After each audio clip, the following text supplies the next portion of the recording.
Ruben Amorim dilanda kebingungan hebat menemukan pakem yang pas gelandang Manchester United.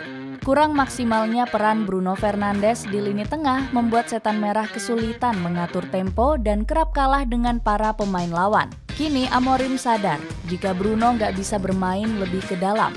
Sang penyair pun disinyalir akan merombak total mencari komposisi pas di lini tengah. Cetak gol coba merangkum mencari komposisi tepat gelandang Manchester United sebagai berikut.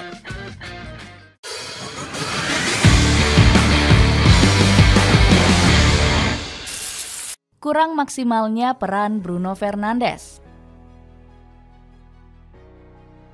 Ruben Amorim dikenal sebagai pelatih cerdas yang kerap bereksperimen.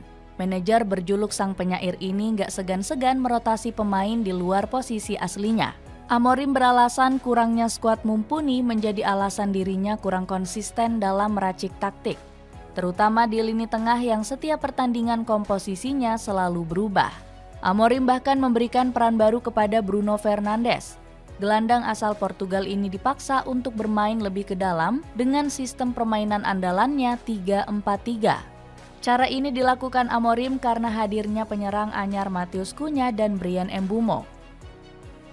Bruno ingin bermain sebagai nomor 10. Tetap kembali harus menjemput bola, dia tidak punya kebebasan untuk masuk kotak penalti. Dia tetap bisa berada di dekatnya dan melepaskan tembakan, kata Amorim. Bukannya tampil baik, Bruno justru frustrasi dengan peran baru yang diberikan Amorim. Bruno menganggap dirinya nggak diberikan kebebasan dan mendapat peran di luar kemampuannya. Tak ayal, ex-pemain Sporting Lisbon ini diminta untuk menjegal lawan dengan tackle-nya. Alhasil Bruno pun menjalani tugasnya dengan baik, dengan catatan 11 kali tackle-an di awal musim. Akan tetapi dirinya kurang puas lantaran perannya sebagai gelandang penyerang dimatikan. Bruno hanya boleh diminta untuk melepaskan tembakan dari luar kotak penalti saat tim sedang buntu. Hasil ini kurang maksimal karena Bruno hanya bisa melepaskan 4 kali percobaan saja. Bahkan dia hanya bisa menyentuh bola di kotak penalti sebanyak 7 kali saja. Menurut Roy Deeney, peran ini diberikan karena kurangnya gelandang bertahan Setan Merah yang bertenaga. Dia pun membandingkan dengan sosok Rodri, Moises Caicedo, dan Declan Rice. Kembalinya peran gelandang mencetak gol. Namun Amorim tetap kekeh dengan keputusannya menempatkan Bruno sebagai gelandang bertahan. Akan tetapi sang penyair sedikit membebaskan sang kapten untuk menusuk di kotak penalti. Hasilnya Bruno pun berhasil mencetak gol setelah menerima umpan dari Patrick Dorgu. Gol ini sempat dianulir karena Bruno dianggap telah berada dalam posisi offside. Beruntung setelah mencetak VAR, gol tersebut disahkan karena Bruno masih dalam posisi onside. Gol ini sekaligus mencatatkan sejarah untuk Bruno di Manchester United. Bagaimana tidak, ini menjadi gol ke-100 sang kapten selama membela Setan Merah. Torehan 100 gol dari 296 penampilan jadi catatan luar biasa untuk pemain yang berposisikan gelandang. Nggak heran Bruno menjadi pemain ke-18 yang bisa mencetak 3 digit gol dalam sejarah Setan Merah. Duet maut penyerangan yang berisikan Benjamin Sesko dan Bryan Mbeumo juga mulai terlahir. Kombinasi kekuatan udara Sesko dan kecepatan Mbeumo terbukti menjadi senjata yang paling berbahaya.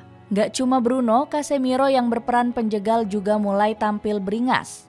Meskipun mendapat kartu merah, ex-pemain Real Madrid ini berkontribusi mencetak 1 gol. Amorim mengatakan kunci kemenangan Setan Merah terdapat pada agresivitas. Menurutnya Manchester United harus lebih berani di 2 area krusial. Amorim menilai permainan indah tidak ada artinya tanpa keberanian memenangkan duel penting. Tampilanmu makin kece kalau pakai sepatu sneakers dari Keeping yang kini turun harga. Cek linknya di bawah ini. Taktik yang membutuhkan konsistensi.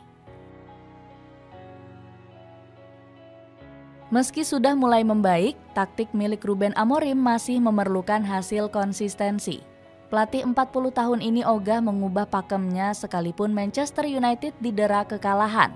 Alasannya karena Amorim ogah banyak mengutak-ngatik skema permainan.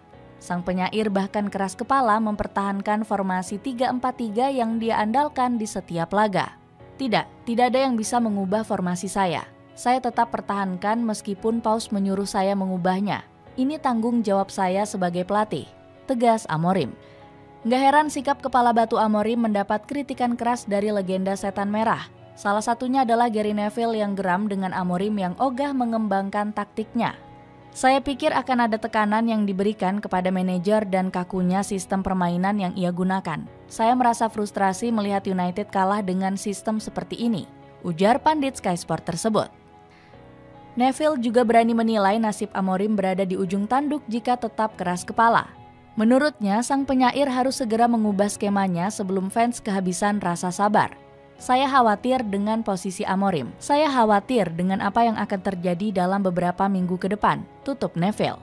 Alhasil, Amorim diprediksi mulai mencari kombinasi baru di lini tengah. Sang penyair diyakini harus memutar posisi gelandang serang karena punya sejumlah pemain dengan profil serupa. Sebut saja seperti Kobbie Mainoo yang punya prospek cerah. Gelandang 19 tahun ini punya fisik yang bagus serta mampu menusuk-nusuk lawan lewat gocekan mautnya. Kemudian ada Matheus Cunha yang mampu memberi umpan manja. Masih belum cukup, Amorim juga punya Mason Mount yang pintar mendobrak pertahanan lawan serta punya insting gol tajam. Menilik komposisi tepat gelandang Manchester United. Melimpahnya opsi gelandang Manchester United harus dimanfaatkan Ruben Amorim dengan cermat. Pelatih 40 tahun ini wajib menaruh anak asuhnya sesuai dengan kemampuan masing-masing. Pertama, Amorim harus mengembalikan posisi Bruno Fernandes ke gelandang serang. Selama ditangani sang penyair, Bruno sulit tampil kreatif karena ditarik ke dalam sebagai pilar pivot ganda. Keputusan Amorim ini sempat dipertanyakan Paul Scholes selaku legenda setan merah. Menurut Scholes, kreativitas Bruno teredam karena harus mengemban tugas bertahan di posisi double pivot. Kalau Bruno disuruh melakukan semuanya, dia pasti mencoba, tapi kualitas terbaiknya ada di depan, ujar alumnus Class of 92 tersebut. Sebelumnya Bruno tampil moncer saat diplot sebagai pemain nomor 10. Pemain 31 tahun ini berhasil mengemas 6 gol di musim lalu ketika diposisikan sebagai gelandang serang. Kedua, Amorim harus memanfaatkan peran Casemiro sebagai gelandang jangkar. Ex-pemain Real Madrid ini terbukti andal saat dipasang sang penyair untuk melindungi lini belakang. Di musim lalu, Casemiro terbukti sulit didobrak penyerang lawan karena berani menjegal lawan.